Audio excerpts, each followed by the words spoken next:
At my husband's funeral, they looked me in the eye and told me I didn't belong here, that I was nothing to the man I gave my life to. But when the will was read, their faces changed, and the truth none of them expected came crashing down. Pain has a way of echoing long after the moment that caused it. Some wounds don't start with betrayal, they start with trust. And sometimes the people who believe they can erase you forget the truth always has a way of returning. This is She Echoed, where every hidden story finds its voice, where silence becomes strength, and where the truth refuses to stay buried. If it touches something in you, don't forget to hit that like button, share, and subscribe. Your truth deserves to be echoed. I didn't plan to walk into a storm that morning. I only planned to say goodbye, quietly, respectfully, the way love teaches a person to. But the moment I arrived at the funeral hall, I realized the goodbye I imagined was not the goodbye they intended to allow. And that is where my story begins. The sky was the color of wet cement the morning I arrived at Richard's funeral, the kind of gray that sinks into your bones. I stood at the foot of the church steps for a moment, breathing in slowly, steadying my heart.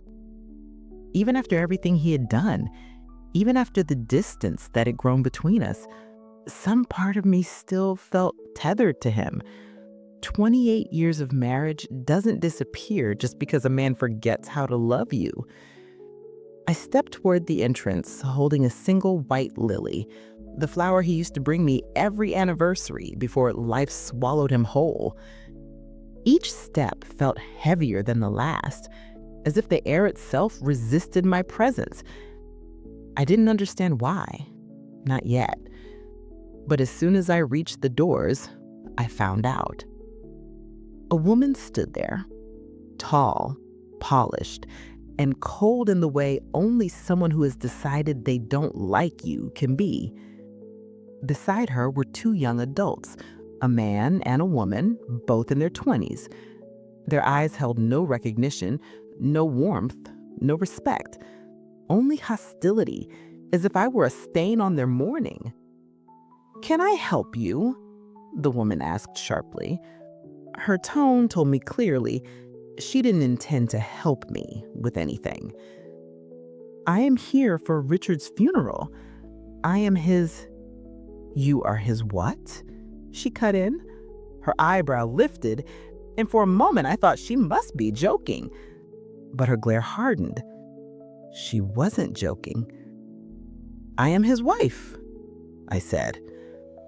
A long, terrible silence followed, broken only by the wind rustling the leaves behind me.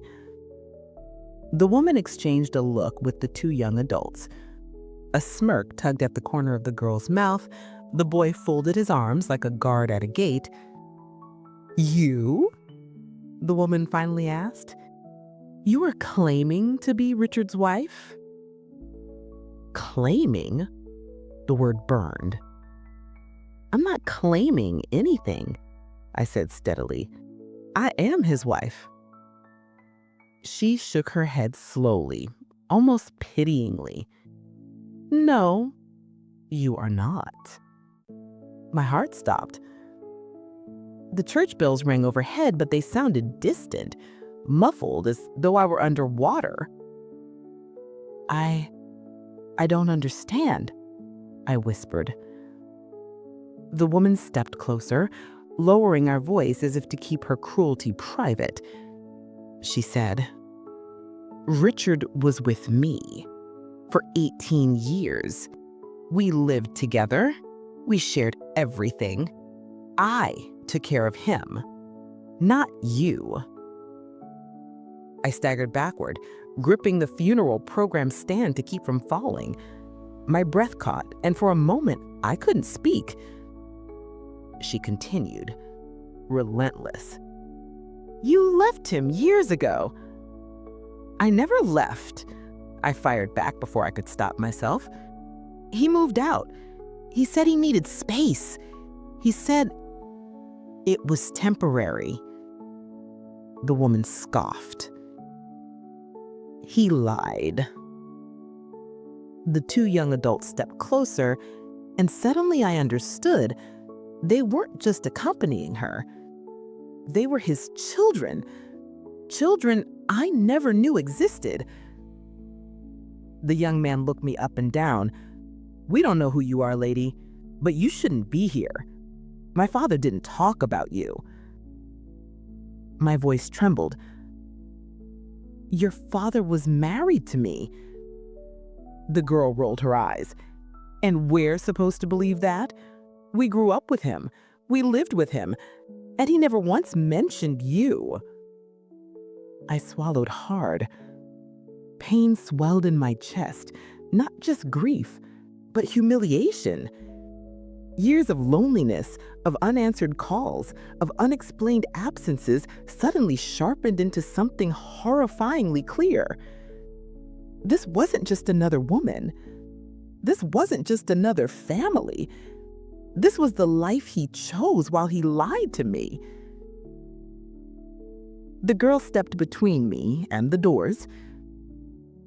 "You should leave," she said flatly. "You don't belong here." The words sliced through me like cold steel.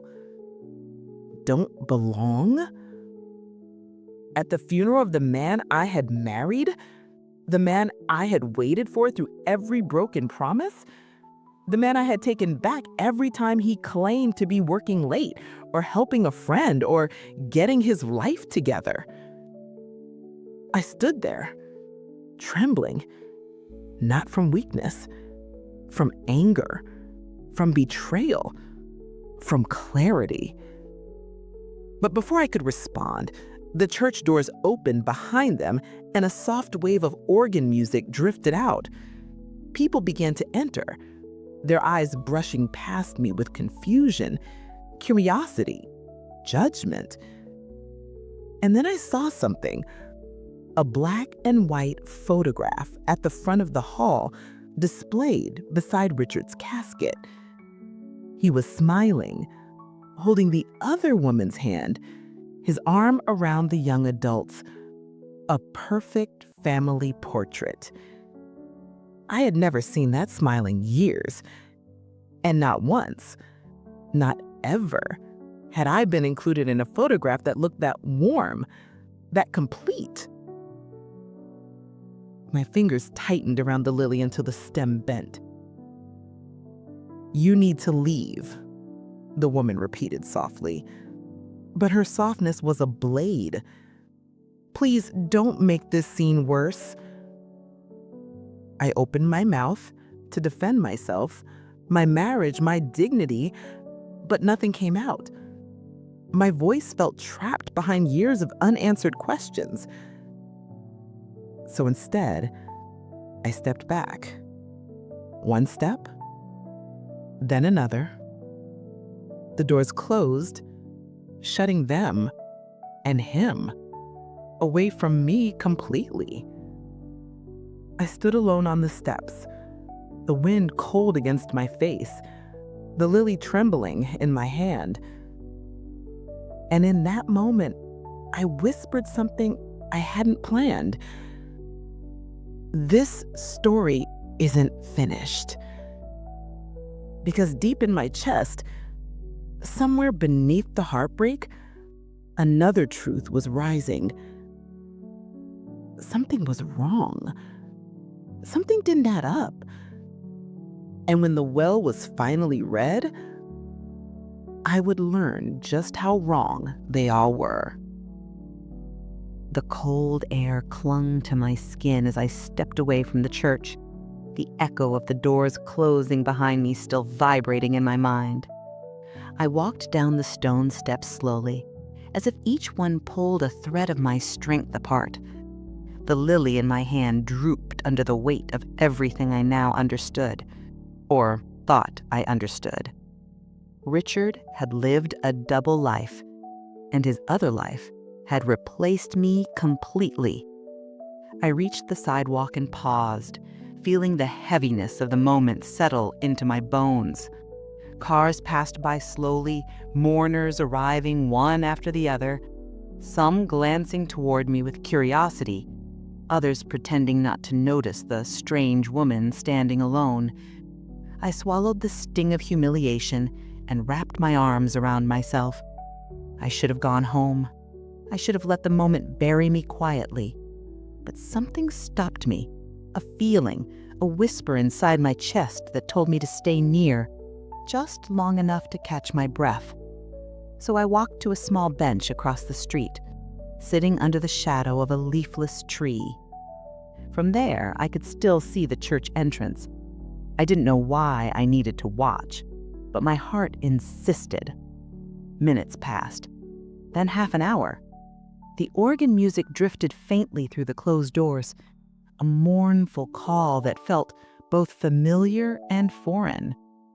I had sat through many church services in my life, but never one I wasn't allowed to attend.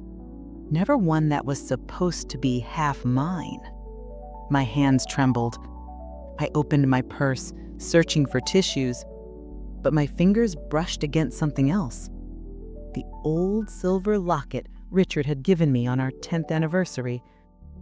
I froze.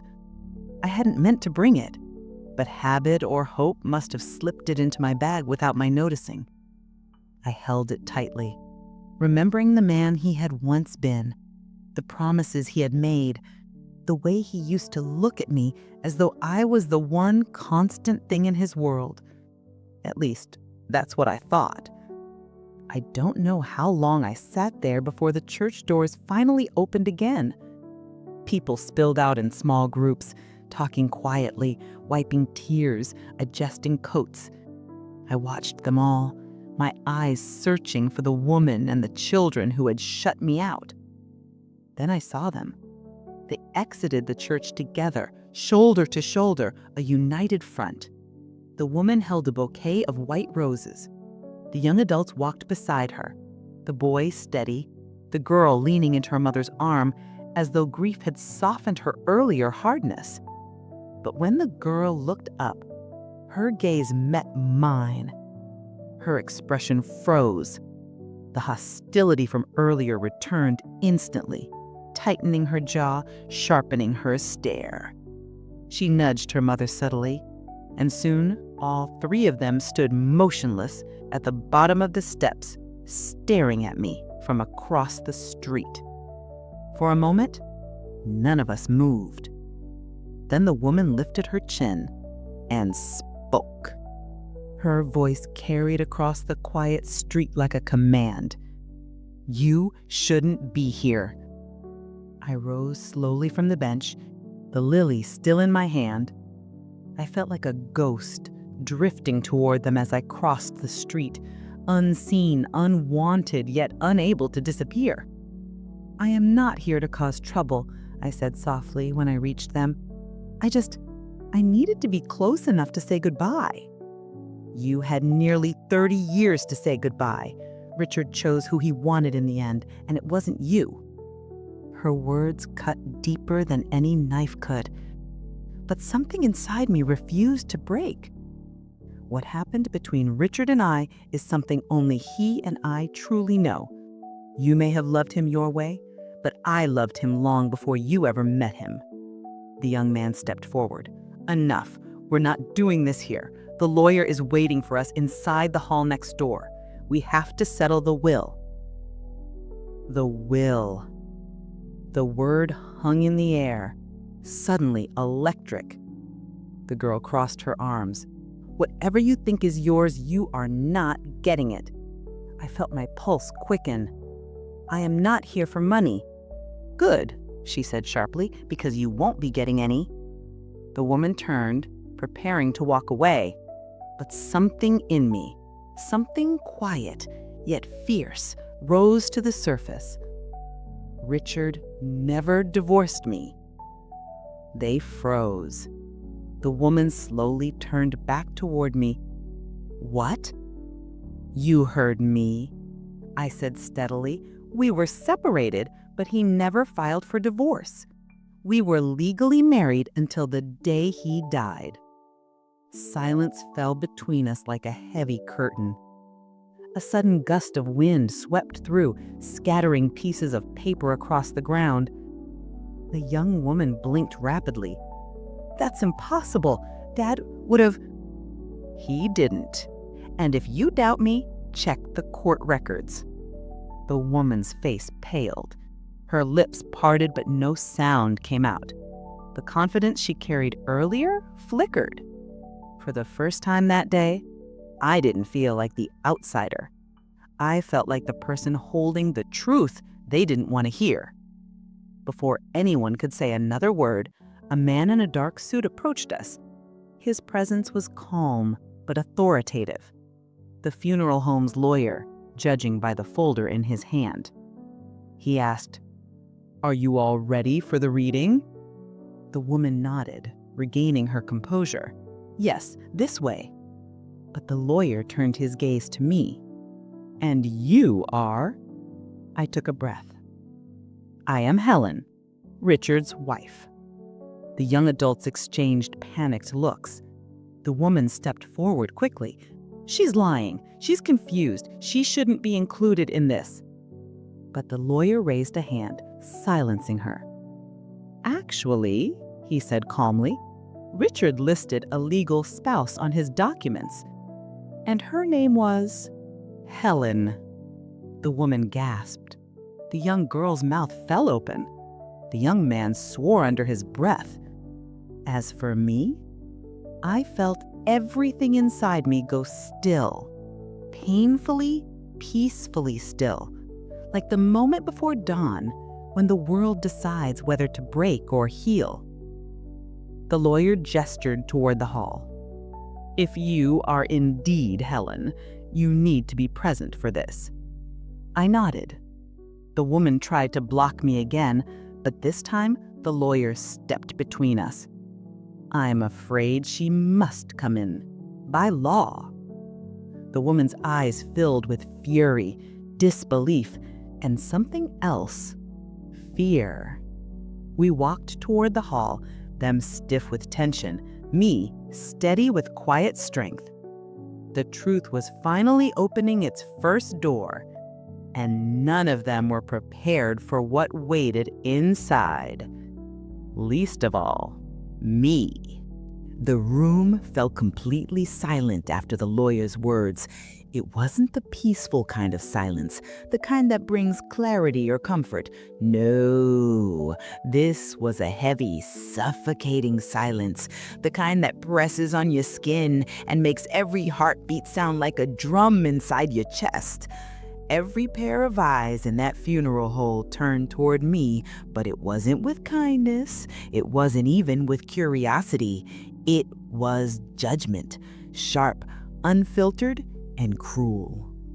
I didn't move. I simply sat there, hands in my lap, my breath caught somewhere between disbelief and resignation. The lawyer's voice still echoed in my mind, each word landing like a stone. "Mrs. Helen, your presence is required for the reading as the primary beneficiary." Primary beneficiary? Me. I could almost feel the tension ripping through the air. The murmurs started first, small whispers that slithered around the room like snakes. Then came the glances, the tight jaws, the clenched fists, and then the anger. It was Michael who stood up first. Not my Michael from the previous story, but this Michael, the son of the other woman, the one who had greeted me earlier as though I didn't have a right to even breathe the same air as them. His face was flush red, the veins in his neck bulging with fury. "What kind of sick joke is this?" he spat, glaring at the lawyer. "She doesn't belong here. She shouldn't even be in the room, let alone mentioned in my father's will." Vanessa, the widow's sister, stood next, her expression dripping with disgust. "Yes, why would he leave anything to her? She's nothing to this family. She doesn't deserve a cent." More voices chimed in, each one louder than the last. She's lying. She manipulated him. She forced her way into his life. She must have tricked him when he was weak. Their accusations grew wild, desperate. The grief that had bound them all together minutes earlier was gone, replaced with panic that their expected inheritance was no longer guaranteed. And all the while, I sat still, the accusations bouncing off me like pebbles against stone. The lawyer raised his hand, but no one listened, not until he slammed a stack of papers down on the table with a sharp crack. That finally silenced them. "Enough," he said firmly. "This is not up for debate. These are Mr. Harrison's legal decisions, signed months before his death." Months? My heart wavered. Months before his death? That was when he had started talking to me more, opening up to me, trusting me with things he couldn't tell his family. That was when he seemed tired, lonely, unsure of who truly cared for him. But I didn't imagine this. I didn't expect this. The lawyer cleared his throat and continued reading. "In the event of my passing, I, Philip Harrison, leave the sum of—" A sudden crash cut through his words. A chair had been knocked over. Someone had stormed out. The room erupted again, but this time, not with accusations, just raw, furious disbelief. I didn't lift my head. I didn't defend myself. I didn't say a single word. I simply listened, letting their anger swirl around me like a storm refusing to break. Because the truth was, I didn't know why he had left those things to me. Not all of it, not yet. And that uncertainty held me still. Eventually, the lawyer's voice faded. The papers were gathered and the hall emptied out, one angry, muttering group at a time.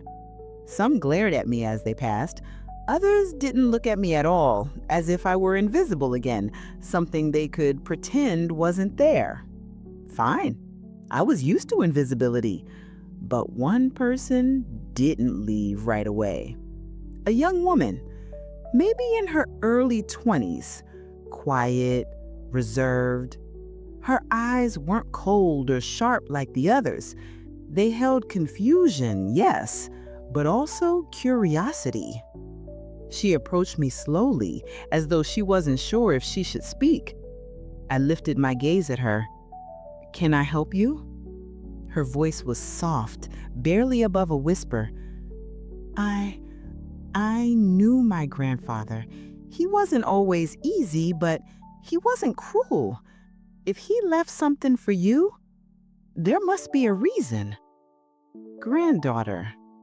I blinked, surprised by her gentleness. "My name is Clara, and I don't think you deserve what they're saying about you." Her words warmed something inside me, something I hadn't felt since the morning before the funeral. Kindness. Real, quiet, unexpected kindness. "Thank you," I whispered. She sat beside me. Not too close, not too far, just near enough to let me know she wasn't afraid of being seen next to me. Before she could say more, her mother called her sharply from across the hall. "Clara, let's go. Now." Clara flinched.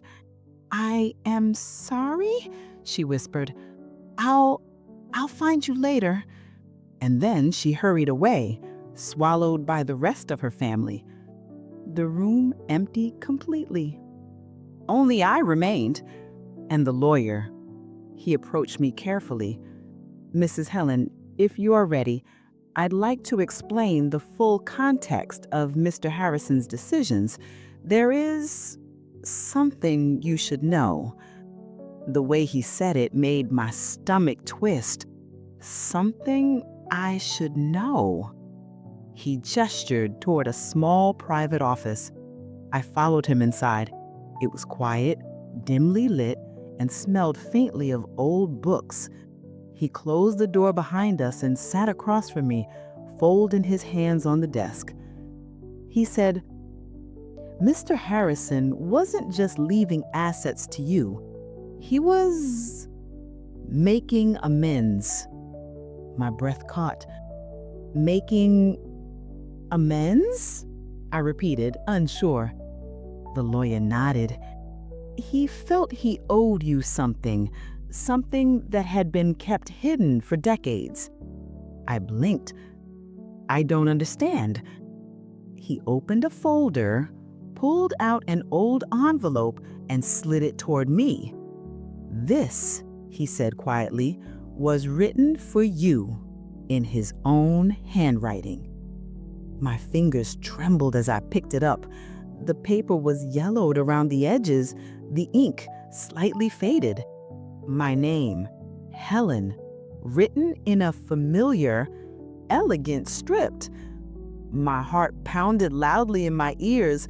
I swallowed hard, staring at the envelope, too afraid to open it. Why would he write me a letter? I whispered. The lawyer exhaled softly. Because, Helen, there was something your husband never told you. I froze. He wanted the truth to reach you, even if he couldn't say it himself. My breath grew shallow. What truth? I asked, barely forming the words. The lawyer leaned forward, voice low and steady, as though delivering a message that could alter the ground beneath my feet. He wrote that he owed you the truth about the life he lived before you and why you were never told. I stared at him, my heart hammering, the envelope heavy in my hand. Before I could gather my thoughts, the lawyer added something that made every hair on my body rise. He said he couldn't leave this world without telling you who you truly were to him. I felt the air slip from my lungs. Who I truly were to him? My fingers tightened around the envelope, and for the first time since the funeral began, I was afraid of the truth. Helen stepped out of Mark and Evelyn's house with the envelope pressed tightly against her chest, the quiet night folding around her like a heavy cloak. The cool air brushed her face, a soft contrast to the heat of that anger, betrayal, and confusion swirling inside her.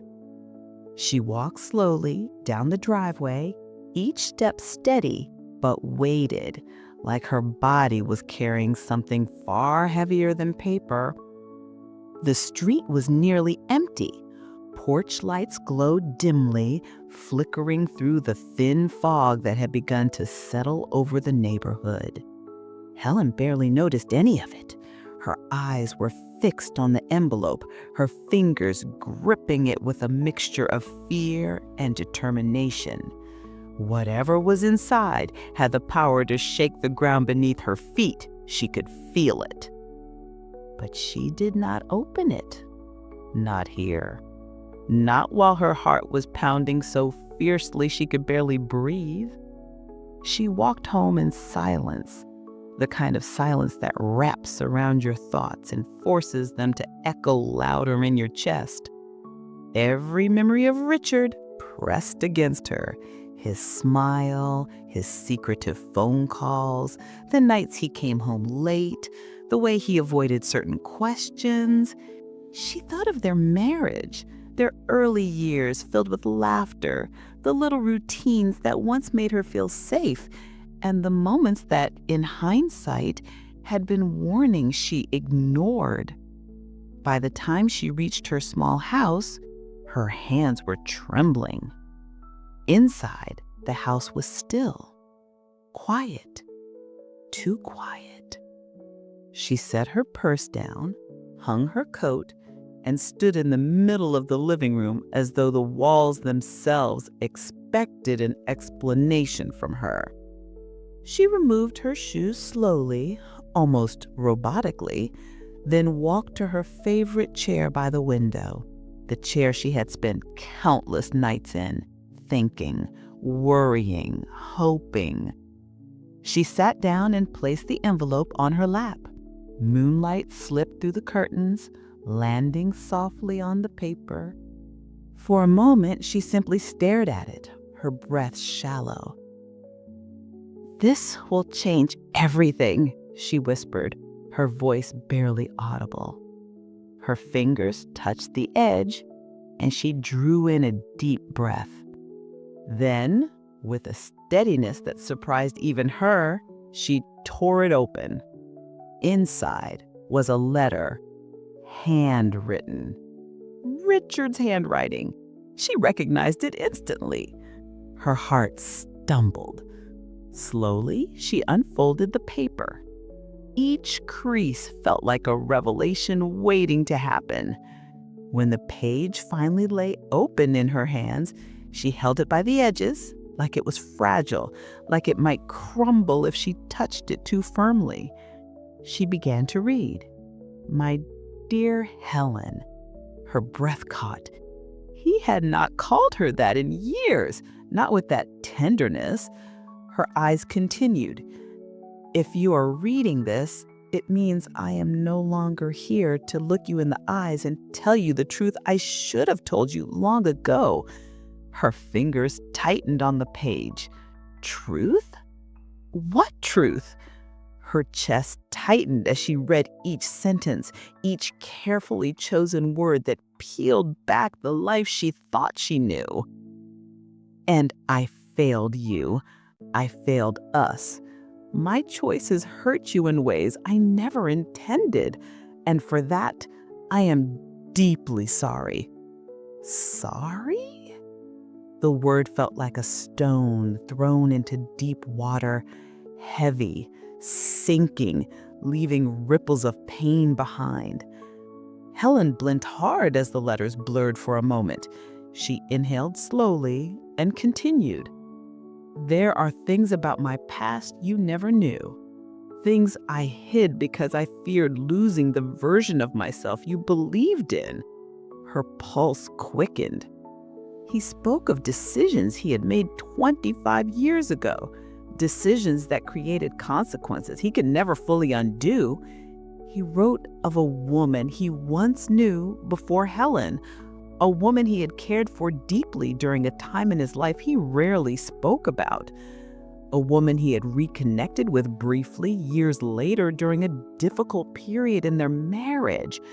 Helen paused, her throat closing. She steadied herself and continued reading. There was a child, a daughter. She grew up without ever knowing I existed. A tremor ran through Helen's entire body. A daughter? A secret daughter? All these years? Her eyes skipped ahead, desperate. To reach out, I failed. Fear held me back. By the time I gathered the courage, it was too late. Helen lowered the letter into her lap, her entire body numb. Richard had a daughter? A secret daughter? All these years? She closed her eyes, pain twisting inside her like a knife.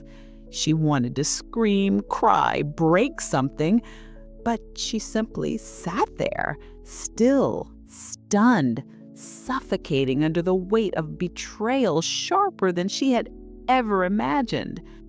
After several long moments, she forced herself to continue. "But I did find her again in my final years, not in person. Fate did not allow that, but through her children, my grandchildren." Helen's breath hitched. Grandchildren? She watched them from a distance. I wanted to help them, provide for them, ensure they had a future I was too much of a coward to give their mother. Tears filled her eyes as she continued. "That is why I made the choices I made in my will. It was not because you were unimportant. It was because they had nothing, and I had failed them long before I ever failed you. Helen felt something collapse inside her, not her dignity, not her strength, but a small corner of her heart she had always reserved for the man she loved. She read the final line slowly. Helen, you were the greatest gift of my life, but gifts come with responsibilities, and I did not carry mine well. Please know that everything I built, everything I earned because of your love and sacrifice. I pray you find peace, forgiveness, and a new beginning beyond my mistakes. Richard. The letter slipped from her fingers and drifted to the floor. Helen pressed her face to her chest, and tears finally began to fall, soft at first, then heavier, like the sky outside had split open inside her chest. Her sobs echoed quietly through the empty house. She was not crying because of the money, not even because of the will. She cried because she had just learned the truth, a truth coded in years of silence, fear, and deception, a truth that explained everything and nothing. After several minutes, she wiped her face gently and leaned back in her chair, breathing slowly through the ache. Her mind swirled with questions about the daughter she never knew, the grandchildren she had never met, the life Richard had built in shadows. But beneath all of it, beneath the storm and the heartbreak, something else was forming. A resolute, a quiet, steady strength. She whispered, "This does not break me. This begins something new." She looked down at the letter. Her story was no longer just about betrayal. It was becoming something else entirely. A reckoning, a rediscovery, a rise from the silence she had lived in for too long. The house felt different the moment I stepped inside. Not colder, not warmer, just aware, as if the walls themselves knew a shift had begun. The kind of shift that doesn't shout, it hums quietly, a vibration in the air, a warning, or a promise. After the confrontation with Harold's daughter, I thought I would feel lighter, vindicated, heard. But all I felt was tired, bone tired, emotion tired, truth tired. The kind of exhaustion that comes only after years of swallowing what should have been spoken. I closed the door softly behind me. The echo followed me into the stillness. For a while, I stood there, fingers loosely curled around my purse, staring at the photograph on the console table. The one I had taken of Harold before his illness consumed him. He looked strong in it, solid, present. You would never guess how much of himself he had hidden or from whom. I reached forward and traced the frame. You caused all of this, and yet somehow I'm the one left to clean it. The silence did not argue. I moved into the living room, each step deliberate, heavy. The funeral was behind me, but the truth burning inside my chest was not. I kept my dignity in that hallway, but the full truth, it wasn't finished with me yet. Because Harold's lawyer had asked to meet again, quietly, urgently, I had assumed the will reading was done. Apparently not. And what he told me just hours ago still throbbed in my chest. There was another letter.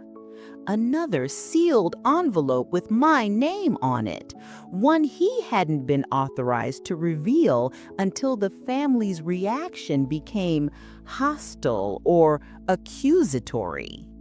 That man must have seen the hostility dripping like venom in that hallway, because he placed the envelope in my hand the moment everyone left. Now, back in my home, I reached into my purse and pulled it out. Thick, heavy, his handwriting unmistakable. Elaine, for after the dust settles. My throat tightened. I sat down slowly, letting the living room cradle my quiet unraveling. For a long moment, I didn't open it. I studied it the way a woman studies the face of someone she once loved deeply, but no longer recognizes. There was grief in it, old anger, older tenderness. Finally, I slipped my finger beneath the flap. The letter fell open like a confession. My dearest Elaine, if you are reading this, it means the truth has already begun to leak into the light, and I imagine it was not kind to you. For that, I'm sorry. More sorry than words can reach. You stood by me when my own children would not. You held my dignity together in the years I came undone. You were not my wife by paper, but you were my wife by soul. Everything I left you is because you earned it through love, patience, and decency. But there is one thing I never told you. One truth that might break apart the story they think they know. And only you can decide whether to reveal it. Harold. I blinked. A tremor moved through me. My fingers curled around the edge of the paper as if anchoring myself to the world. Another truth? Another secret? Hadn't there been enough already? I swallowed tightly and continued. The other family you will hear about, the one they claim proves I lived a double life, I need you to listen carefully. They were my responsibility, not my betrayal. My breath froze. Responsibility, not betrayal. My pulse thudded in my ears. The room felt suddenly smaller, shrinking around me as the weight of his words pressed down. Years ago, long before you and I met, I made a mistake. One of those foolish, arrogant decisions men make when they think life will never hold them accountable.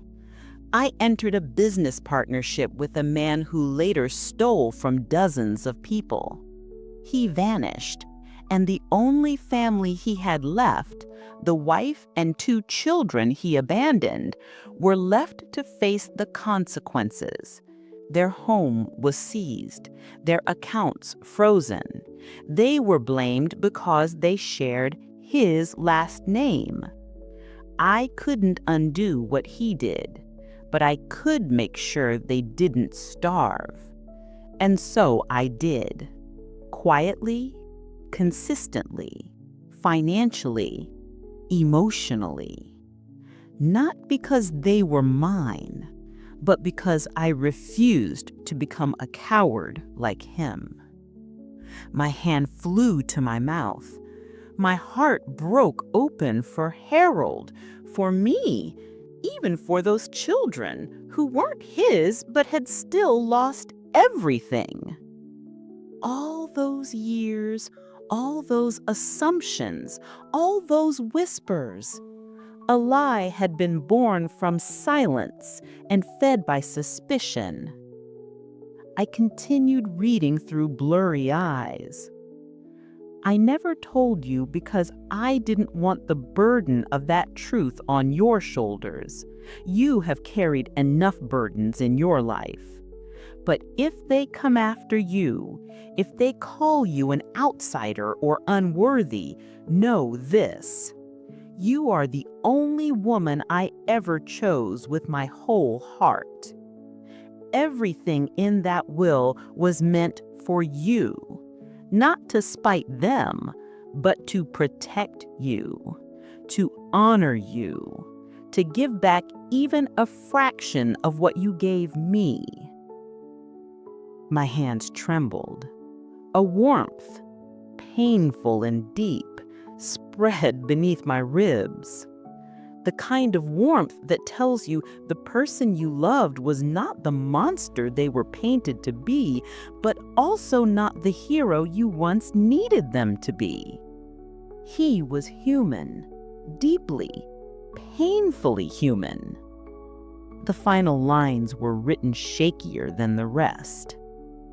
If you ever feel like you do not belong at my funeral, remember this: you are the only one who truly walked beside me. And you, Elaine, you are the only one who belongs in the life I left behind. I exhaled slowly, tears slipping down my cheeks before I could stop them. The letter rested in my lap like a fragile truth. A truth that changed everything. A truth that explained everything. A truth that added a new kind of storm to an already tangled sky. Then, a knock at the door. A sharp, insistent knock. I froze, because I recognized the silhouette through the frosted glass. Harold's daughter. And she wasn't alone. The son was with her, both standing like judges at my doorstep. My hand tightened around the letter. It didn't end in silence. It ended with confrontation waiting on the other side of the door and the truth pulsing between us like a loaded weapon. The lawyer's voice felt like it echoed through the entire hall, but everyone else seemed frozen, unable to move or speak. Only one word rang in the air like a bell: Helen. Mark's face drained of all color, and his wife, Linda, swallowed hard, her eyes darting between me and the lawyer as if searching for an escape route. No one found one. I remained seated. My hands were still folded neatly in my lap, though my heart was pounding so loudly I could feel it in my throat. I didn't look triumphant or angry or vengeful, because I wasn't. I was simply tired. Tired of being erased. Tired of being unwelcome at a funeral for a man who once held my entire heart. The lawyer cleared his throat and continued reading. To my wife, Helen, the gasps multiplied. Even people who barely knew me turned to stare. Thank you for standing by me when I was nothing, when I had no name, no money, and no strength. You carried us both. I know I failed you in the end. I know my mistakes cost you years you deserved better for. But the truth is, everything I built began with you. A tight, hot pain pressed behind my eyes, and I blinked slowly until I could control it. His voice wasn't here, but his words were, and they were harder to hear than any insult Mark had ever thrown at me. The lawyer lifted the next page. To my son, Mark. Mark straightened, his jaw clenching, ready to receive what he believed was owed to him, but the lawyer didn't smile. To my son, Mark, I hope one day you understand that inheritance is not a reward for obedience, nor a punishment for resentment. It is simply the truth of what a man leaves behind, and what I leave behind belongs to the one who held me upright when no one else would." Mark's face collapsed into confusion. Linda whispered sharply, "What is he trying to say?" But the lawyer didn't make them wait.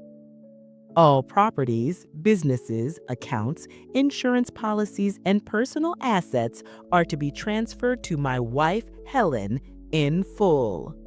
The gasp was louder than before, not a whisper, not a murmur, but a collective shock that rippled through every corner of the room.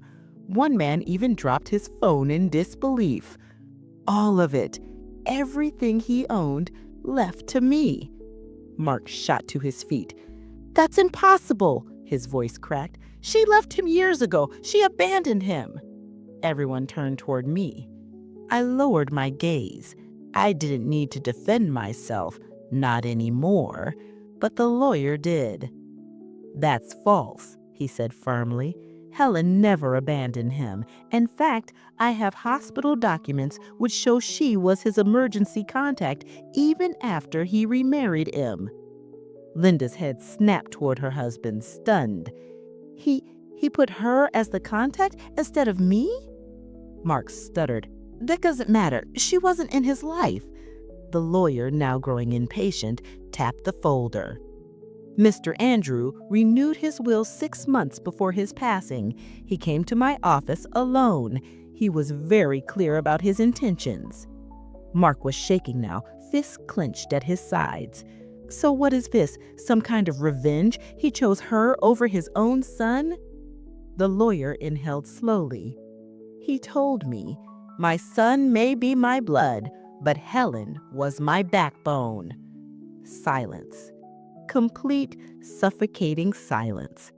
For the first time since the funeral began, no one had anything to say. I finally stood, not in anger, not in victory, but in closure. "Mark," I said gently, because despite everything, I had loved his father once. "Whatever your father left behind, you will always have something far more important than property." His face twisted. "What? What could I possibly have?" "His name," I replied softly, "and the chance to change the man you choose to become." He didn't respond. He couldn't. His pride held his throat shut. Linda tugged his arm, humiliated, murmuring, "Let's go, Mark. Everyone is watching." But Mark yanked his arm away. "You think I care about them?" he snapped. "All my life, he made me feel like I was second to her, and now even in death he proves it." He stormed toward the exit, shoulders stiff, anger pouring off him like smoke. People stepped aside without a word. Linda followed behind him, head lowered. When the door slammed behind them, the room felt strangely quieter, almost peaceful. The lawyer approached me, his expression gentle. "Mrs. Helen, if you'd like, we can review the documents in private. This is a lot to absorb." I nodded, though I felt my strength wavering. "Thank you," I whispered. But before leaving the hall, I walked toward the front, toward the closed casket draped in white lilies. I placed my hand on it, not with longing, not with regret, but just acceptance. You made your choices, and now I have made mine. I didn't need the money. I didn't need the house. I didn't need the businesses. What I truly needed was this moment, to be seen, to be acknowledged, to no longer be erased from the story of a man whose life I had helped build. As I stood there, the weight I had carried for years, the weight of silence, shame, and rejection began to lift. Grief didn't feel like a wound anymore. It felt like a closing door. When I turned around, the hall had already begun to empty. Some offered small nods of respect. Others looked at me with newfound understanding. But I didn't seek their approval. For the first time in a long time, I walked out not as a woman begging for a place in someone else's story, but as a woman stepping fully into her own. And the truth, finally, was mine. In life, the truth has a strange way of waiting for the right moment to reveal itself. Sometimes it comes quietly, like a whisper. Sometimes it arrives loudly, like a door finally closing. But it always arrives. Helen spent years unseen, unacknowledged, and pushed aside. She was told she didn't belong. She was told her love no longer mattered. She was told her history could be rewritten without her consent. Yet the truth did not disappear just because someone tried to bury it. It lived. It waited. And when the moment came, it rose with dignity. This story teaches us something many people learn too late. The value of a person is not measured by how loudly others praise them, but by the quiet, unwavering ways they showed up when no one else did. Helen was never loud. She didn't fight with insults. She didn't demand her place. She simply carried the weight of her past with grace, and life honored her for it. Another lesson lies in the heart of Mark's reaction. Resentment blinds us. Grief unmasks us. But truth reshapes us. What we choose to do with that truth, whether we grow or let bitterness consume us, becomes our legacy. And finally, the things meant for you will find their way back to you, even if the world tries to push you out the door. Helen walked into a funeral alone, but she walked out with her dignity restored. Because truth, no matter how long it sleeps, always wakes. And when it does, it sets the right person free. In life, the truth has a strange way of waiting for the right moment to reveal itself. Sometimes it comes quietly, like a whisper. Sometimes it arrives loudly, like a door finally closing. But it always arrives. Helen spent years unseen, unacknowledged, and pushed aside. She was told she didn't belong. She was told her love no longer mattered. She was told her history could be rewritten without her consent. Yet the truth did not disappear just because someone tried to bury it. It lived. It waited. And when the moment came, it rose with dignity.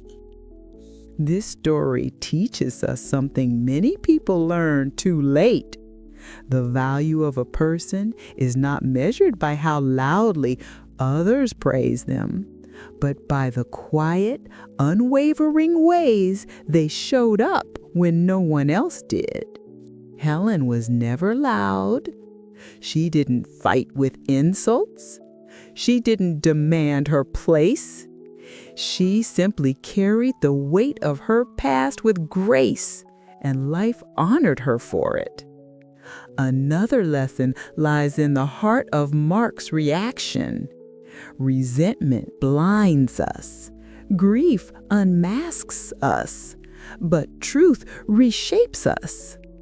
What we choose to do with that truth, whether we grow or let bitterness consume us, becomes our legacy. And finally, the things meant for you will find their way back to you, even if the world tries to push you out the door. Helen walked into a funeral alone, but she walked out with her dignity restored. Because truth, no matter how long it sleeps, always wakes. And when it does, it sets the right person free.